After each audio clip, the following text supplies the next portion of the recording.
good morning and welcome. It is Thursday. I'm Joe Jaquin, CEO of the Patriot Trading Group. You know what we do. Legal, lawful, constitutional, biblical tender, the physical delivery of gold and silver. Right? You have it. You know where it is. And it never goes to zero. You know what's funny? Gold doesn't go negative either. we may be learning that rule here pretty quick. The Federal Reserve, the minutes got released yesterday. Today, they're all gathered up. Oh, yeah. They're out there in Jackson Hole, Wyoming. All the bankers, the rich people, all making their plans. Several of the central bankers have spoken already. And I'll say this. If this is going to be the trend of the speakers that we've heard so far, it's going to be a rough rest of the week. The Dow was up hundreds of points this morning, and then Fed governors started talking. Now the NASDAQ, the S&P are already negative. The Dow hanging in there, up about 20 points. The yield curve has inverted again. Now, there's a lot of speculation on what yield curve inversion are we talking about. This one is the 2-year note and the 10-year note. This is the best indicator as far as a batting average goes of recessions. Right? When the 2-year note yields more than a 10-year note, when we have that inversion, then a recession follows. Now, obviously, could it be different this time? Sure. The question is, usually it's got to stay there, for several months. We had it invert. I think it was earlier this week, maybe late last week. It uninverted. It's reinverted again this morning. We'll have to continue to watch. Yesterday we talked and speculated a lot about these Federal Reserve minutes. And, of course, I was raising the question, why do we have to wait so long? Now, I need to correct something. So we have the Federal Reserve minutes, and then we have a Federal Reserve statement. The statement's the one that they changed a couple of words on, and I know I said it was the minutes yesterday. That was not right. I misspoke. I apologize for that. But again, this is not a 500-page report here. And this is a couple of pages. Why do we wait 3 weeks? And, of course, I always speculate that they go in there and change that, right? And the reason they wait 3 weeks is if they need to add some things so they don't appear as wrong as they did during the actual Federal Reserve meeting.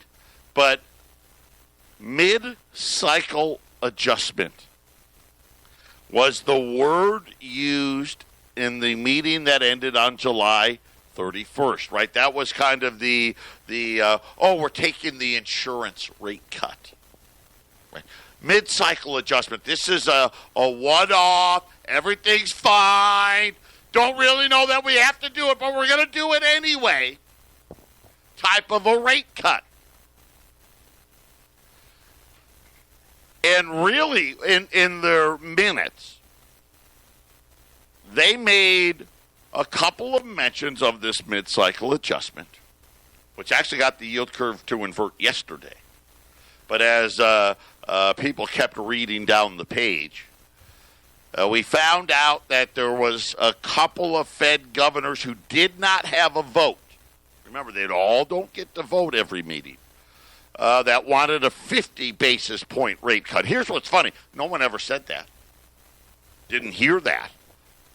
Was that something they added? I don't know. Maybe. But here's what was also interesting.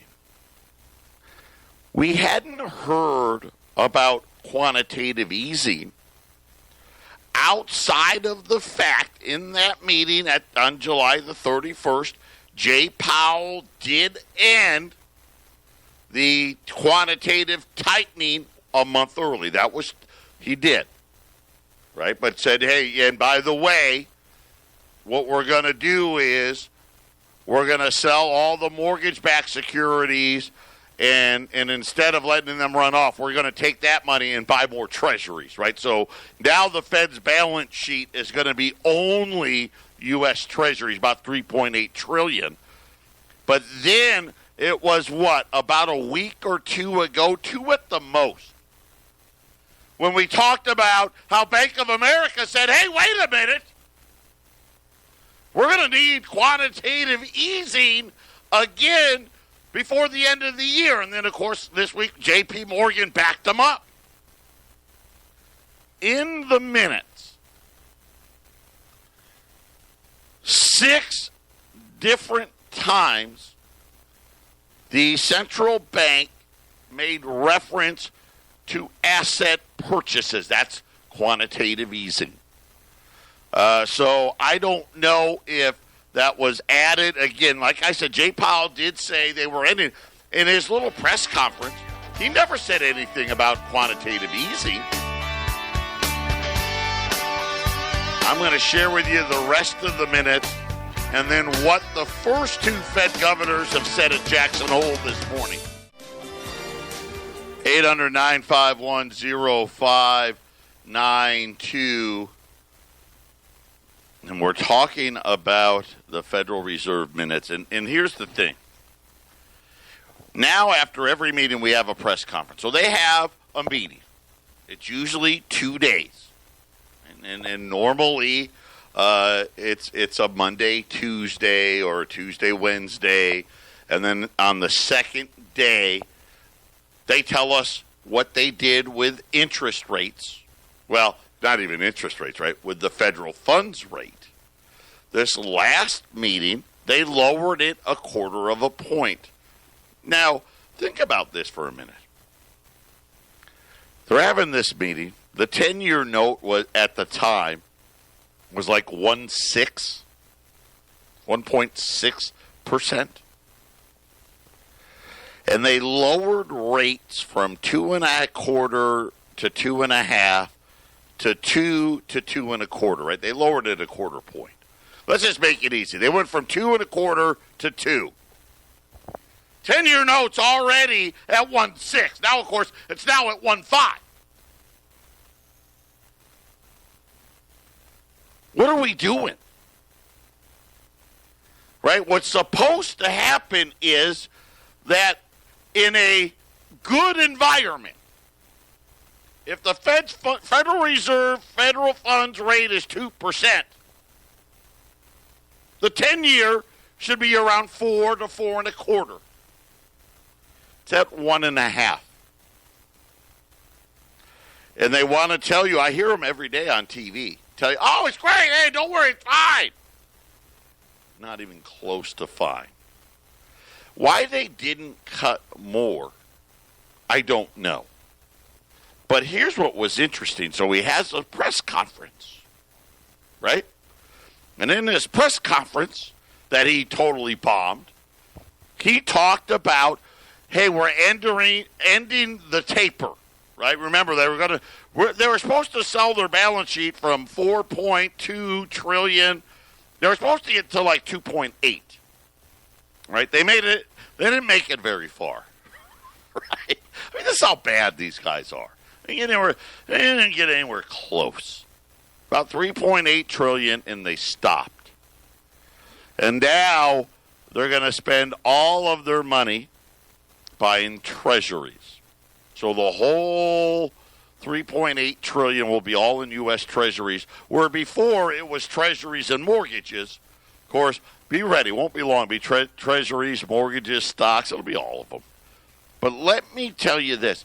He didn't mention one single thing about quantitative easing, right? About starting quantitative easing again. Didn't mention it once.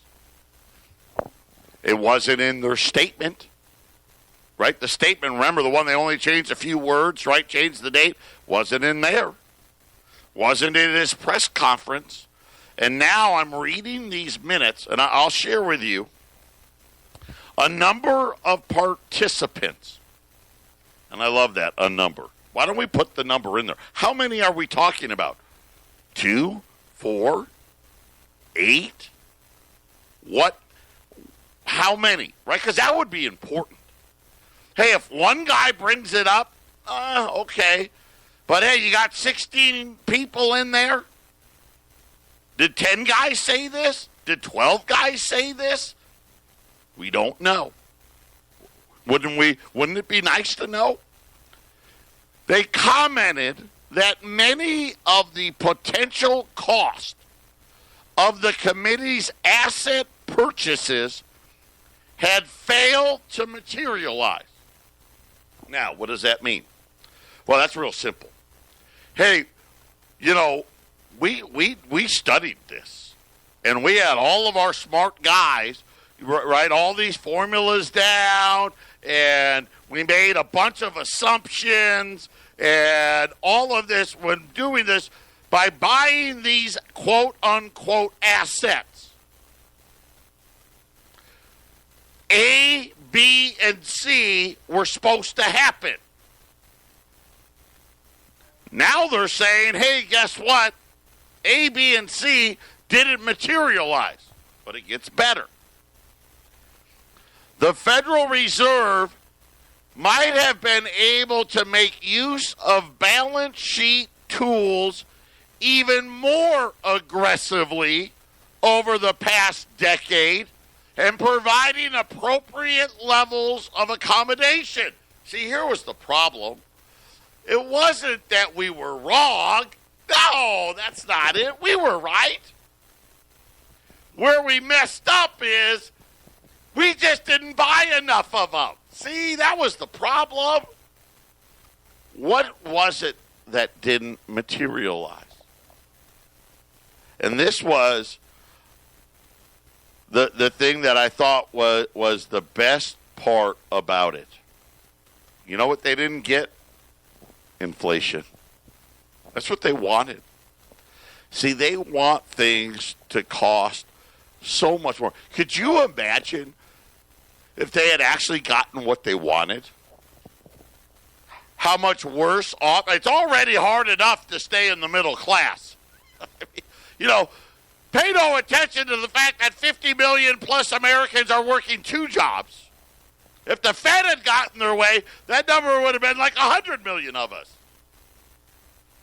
Several participants, as I keep reading, remarked that considerable uncertainties remained about the cost and efficiencies of asset purchases. And a couple of participants, what kind of crap is this? A number, several, a couple. Tell us what it is. Right, but this is part of their, we don't really know. And of course, if you wanted to deceive somebody, this is how you do it.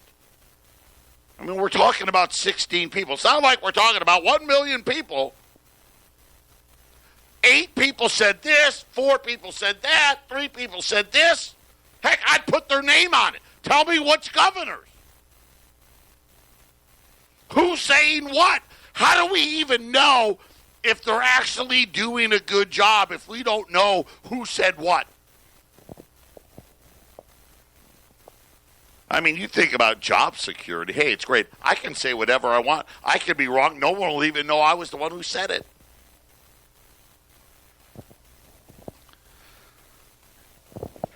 The statement itself, and let me finish with it.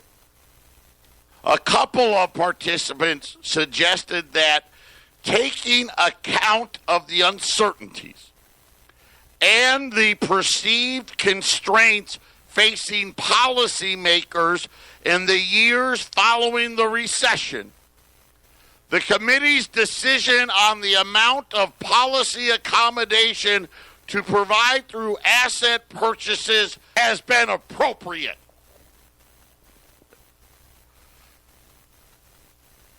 People just said it didn't work.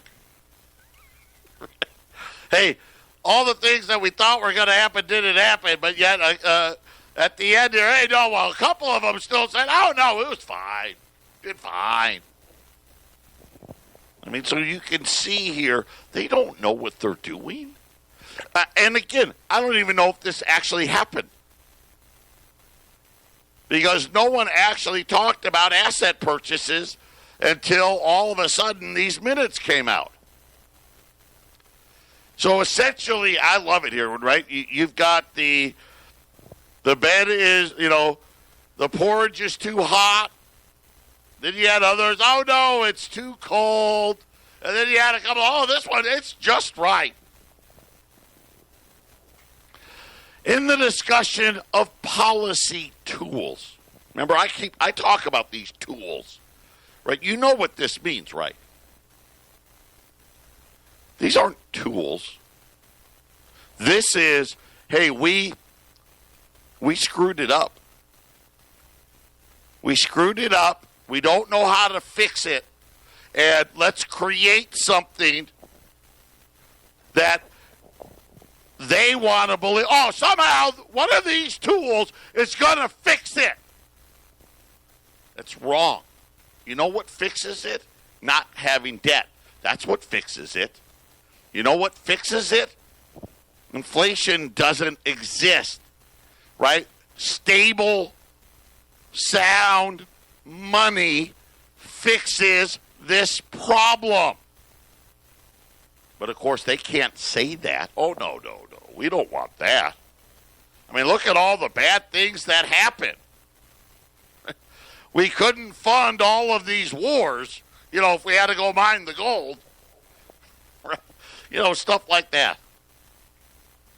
But talking about tools, let me tell you, we're the tools. Anybody that believes that this group of private bankers who get to do whatever they want, stay anonymous, not have to divulge what it is that they truly believe, right? And, of course, we get no account of what they've actually done.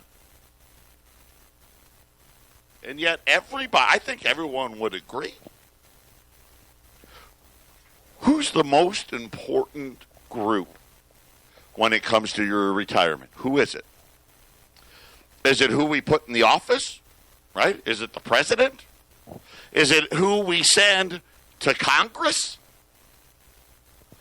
Or is it these guys that somehow, this is how good of a job they did in 1913 in preventing us from knowing what it is that they've been doing, right? Because we know these guys are the most important guys. They're blowing it here. How do I know? We've got an inverted yield curve. How do I know? Because the Fed's funds rate is between 2 and 2.25, and there's not a single note in the entire country that yields more than 2%, including the 30-year. That's how I know.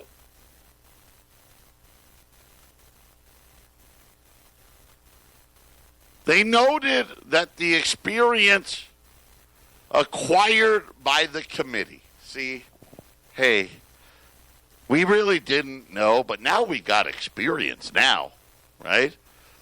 With the use of forward guidance in asset purchases has led to an improved understanding how these tools operate.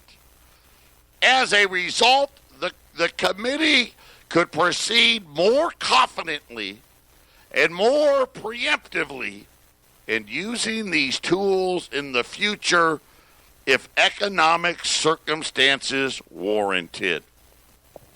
So what does that little statement mean? Quite simply put, hey, it really didn't work, but we're more confident now that we're ready to do it again. Right? And you think about, wait a minute, it didn't work, Well, a couple people said it worked. So let's be fair. A couple. I don't know who said it, right? We're not sure. Was that 2? Or was it 3? Right? We don't know. Said it worked. The rest of them said it didn't. But we're going to go ahead and do it again anyway. Expectations. Here's another sentence. This next sentence, I don't think they said it. But I can't prove it. I'd like to prove it. But I can't. Expectation for near-term domestic policy easing has occurred against a backdrop of global shift towards more accommodative monetary policy. Meaning QE4, here we come. This is the Phyllis Schlafly Report, the conservative pro-family broadcast of Phyllis Schlafly Eagles, a leading voice for the sanctity of life, traditional education, the Constitution, and American sovereignty. And now, from the archives of Phyllis Schlafly Eagles, here is Phyllis Schlafly. President Ronald Reagan believed that America is unique among nations and is the hope of mankind. He felt we have a duty to protect what we have inherited. His guiding star was always individual liberty, how lucky we are to have it, and that we must preserve and protect it. Before Reagan was elected president, he spent several years giving daily radio commentaries, very similar to the ones I give. In one of his radio broadcasts in 1976, Reagan said, "Sometimes I think we need to remind ourselves of what it is we're trying to preserve in this country." Reagan then told the story of a dinner at Mount Vernon in Revolutionary times. The Marquis de Lafayette turned to his host and said, "General Washington, you Americans, even in war and desperate times, have a superb spirit. You are happy and you are confident. Why is it?" George Washington replied, "There is freedom in America. There is space for a man to be alone and think, and there are friends who owe each other nothing but affection." Then Ronald Reagan added his own explanation for America's uniqueness. He said, "I love America because people accept me for what I am. They don't question my ancestry, my faith, my political beliefs. When I want to move from one place to another, I don't have to ask permission. I don't have to stand in line for hours to buy a piece of tough meat. I don't have to pay a day's earning for a small chicken. I love America because America trusts me. My mail is not censored, and my conversation with friends is not reported to the secret police. The United States is the first nation on earth deliberately dedicated to letting people choose what they want and giving them a chance to get it. It's the only nation founded on a moral dream. The greatest of all gifts the Americans have given us is hope." Those are the hopeful words of Ronald Reagan from one of his radio broadcasts that he wrote himself on old-fashioned yellow pads of paper. This has been the Phyllis Schlafly Report with Ed Martin, president of Phyllis Schlafly Eagles. If you're busy taking notes, you can stop now, because these commentaries in written form and spoken audio are archived on the website phyllisschlafly.com. Many recorded by Mrs. Schlafly herself. If you're doing research or missed a day, just go to phyllisschlafly.com. Thanks for listening and re-listening to the Phyllis Schlafly Report. 800-951-0592. That is our toll-free number. Just continue to add. Right now, remember, and I've been saying this for the last couple of weeks, it's time to increase your allocation of hard assets. Lighten up on your stocks and your bonds and keep adding to your gold holdings. Really a crazy report. There's another new term, and I always hate these new terms. It was mentioned 15 times, and it was ELB. ELB. Effective lower bound. Now, that's a nice way of saying negative interest rates, right? Effective lower bound. And all of these Fed governors are now echoing what Alan Greenspan said publicly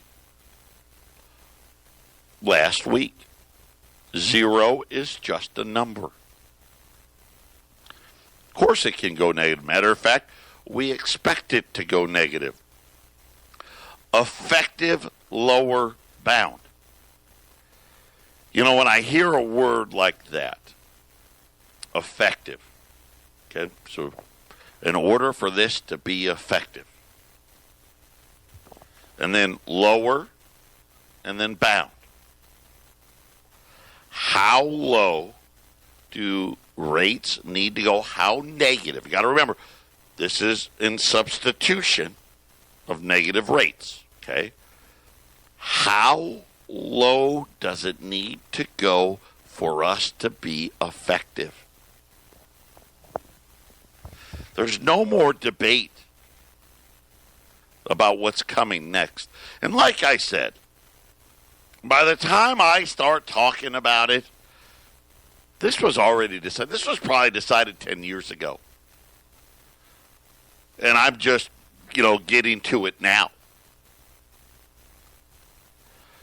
But when you read the context of ELB throughout the statement, it leaves you with the impression that what they thought the effective lower bound rate was is now insufficient. So think about quantitative easing. I want to make sure I use the right adjective here. A number of participants, right? Come on. Think that the reason it didn't work as advertised is we should have bought a whole house. $4 trillion wasn't enough. Right? It's like Step Brothers. The dad leaves the 40-year-old son $20 for lunch. And he's like, Dad, $20 isn't enough. What if I want wings? Right? Same thing. Hey, $4 trillion wasn't enough, guys. And guess what? At the end, they all agreed, you're right. You know what? We're going to have to start buying more. Right? We're going to have to start buying more, which means what? Rates aren't going to 1%. They're not going to zero. And according to the minutes here, this effective lower bound rate is a lot lower than they previously thought. And I just remember what UBS and Credit Suisse, they're not charging. Now, they're charging their big clients to put their money at the bank. 75 basis points it's going to cost. Right? Just to have your deposits in the bank. And I think about, you don't want to own gold. It doesn't pay interest. Listen, they don't want you to own any money. Now, I know they want us to believe that Federal Reserve notes is money. It's not. It's a medium of exchange. But gold is money. Gold's been money for 5,000 years. There hasn't been a currency that's been money for more than a couple of 100 years. And then they go away. Right? They go away. Or they become, irrelevant. They go to zero. It's what they do. That's what it's designed to do. This medium of exchange is designed to go to zero. Because it's based upon what? Debt. So your Federal Reserve notes, it's not money. It's a medium of exchange. Gold is money. How do I know this? Well, let's see. A $20 gold piece in 1866 bought a cow. Right? Guess what? It bought a cow in 1980. It bought a cow in 1990. It bought a cow in 2000. Buys a cow today. What, gold's $1,500? Buys a cow. Right? Same $20 gold piece. Same cow. Well, maybe genetically engineered now. I don't know. Artificially inseminated cow, but it's a cow. Now you tell me. In 1933, $20 bought a cow. Did $20 buy a cow in 1970, 1980, 1990, 2000, 2010, 2020? Of course it didn't. And it doesn't. Right? $20. $20 doesn't even buy you, well, maybe a one filet. And not at a restaurant either, right? Doesn't buy you that at a restaurant. But, maybe at the store you can buy a filet. Now, maybe you can buy a New York strip for like $15 a pound, right? You can get a steak out of it for $20. You used to get the whole damn thing. Well, you think that's going to stop? If they have their way, that $20 won't even buy you a pound of hamburger.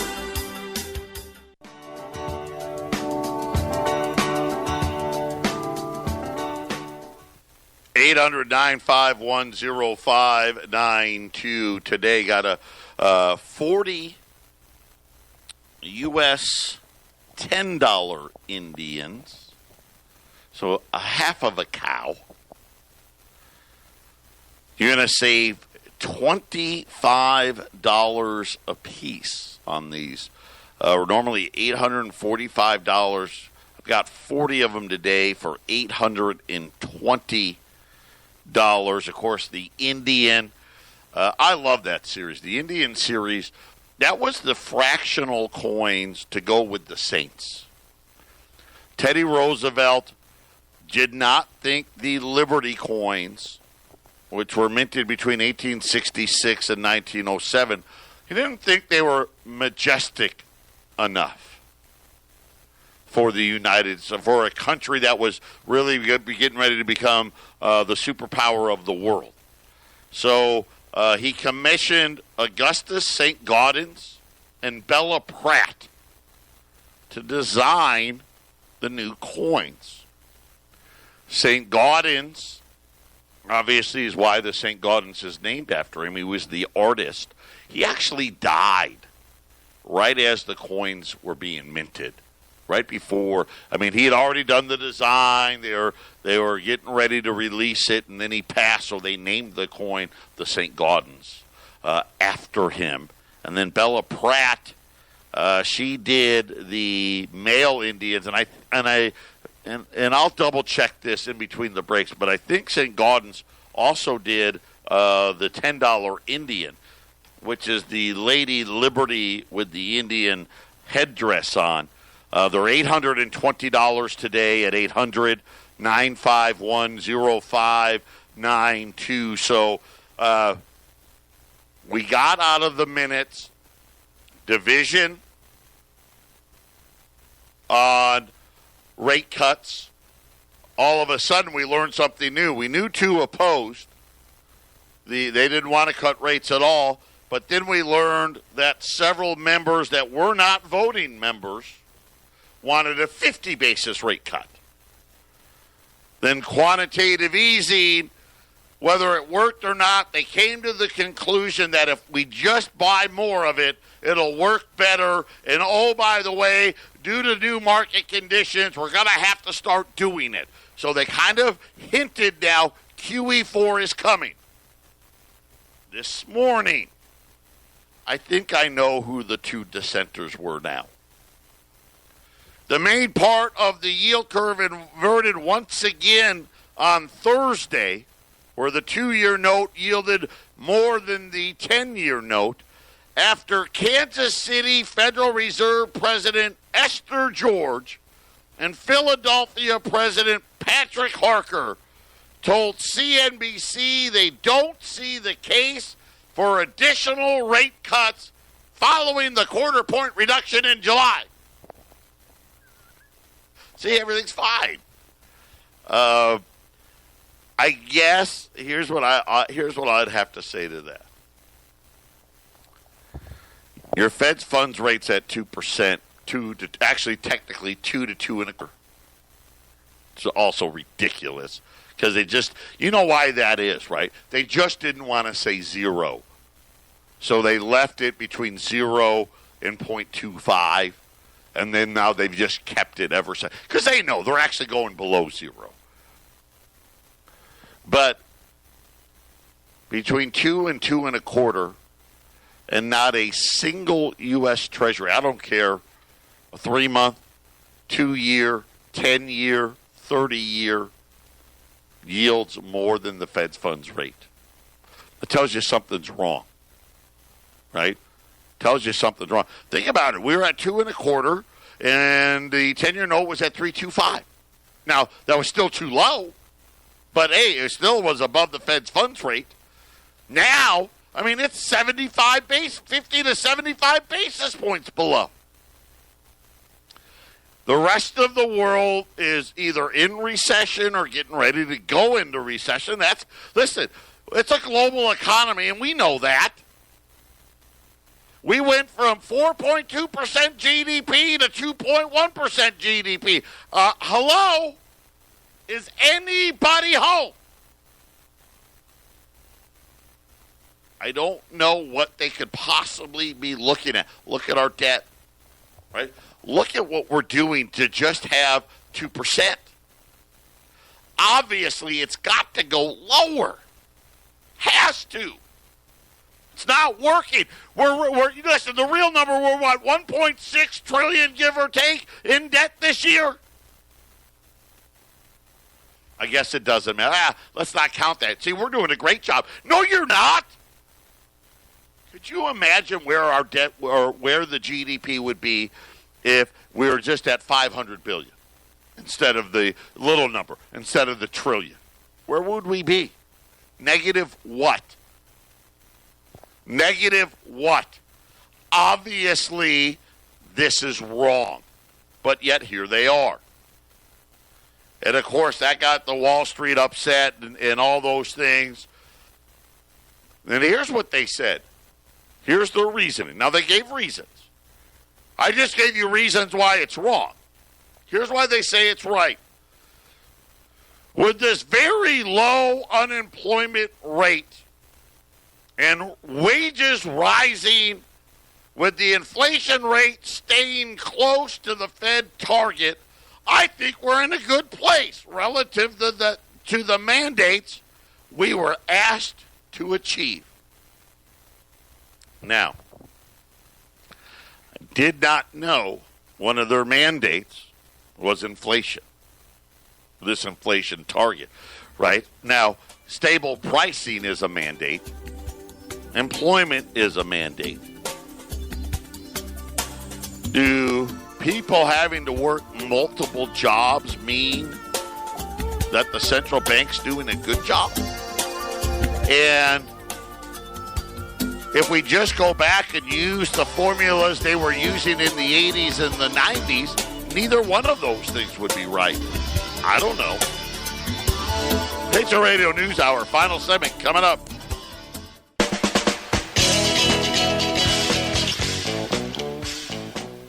Final segment, 800-951-0592. Gold's down 6.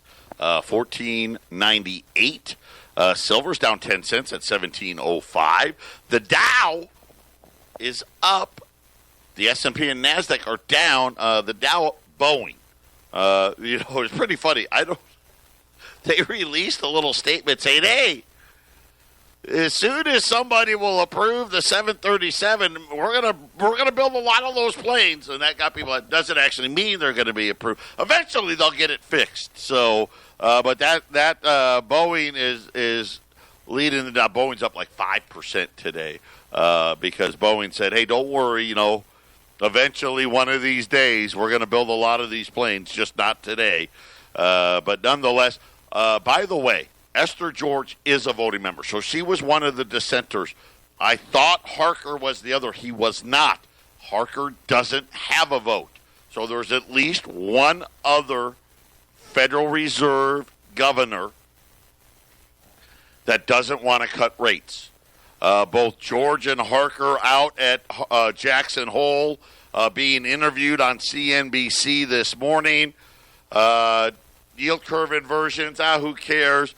By the way, the ISM manufacturing gauge went negative today, first time in over a decade. The service sector, which has been really good, down to 50 and change. It was 50. Anything below 50 is recession. So neither one of those numbers were good today. But Esther George, along with Patrick Harker, they don't want to cut rates. They want to stay here for a while. And at least Esther George says, hey, we've achieved our mandates, right? Inflation's stable and people are working. We shouldn't do anything. And again, I guess that's a pretty limited way of viewing things. And really, I question both numbers, right? We have 6 different numbers for inflation.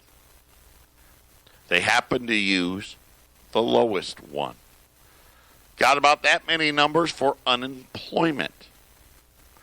Again, they use the lowest one. By the way, both of them were invented. The formulas for tracking these were invented in the 90s. Right? If you went back to how we tracked unemployment in the 60s, the 70s, the 80s, unemployment rate's about 7%. Right. Again, got work to do. If you tracked inflation, I don't know what it'd be.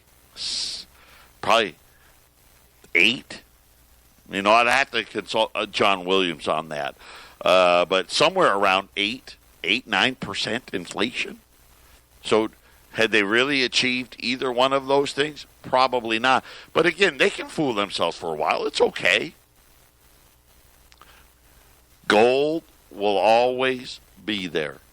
And when you hear the minutes that I laid out, the lower bound, the effective lower bound rate. In other words, how negative can we take interest rates? According to our central bank, that number's a lot lower than they thought it was. Now, here's what I don't know. What did they think it was to begin with? Negative what? Now what do they think it is? They didn't say that either. But I'm pretty confident before this is all over, you're going to be getting charged just to deposit your money before they blow this whole thing up. Keep adding to those portfolios. We'll be back for one more show tomorrow. Everybody take care. Enjoy the day.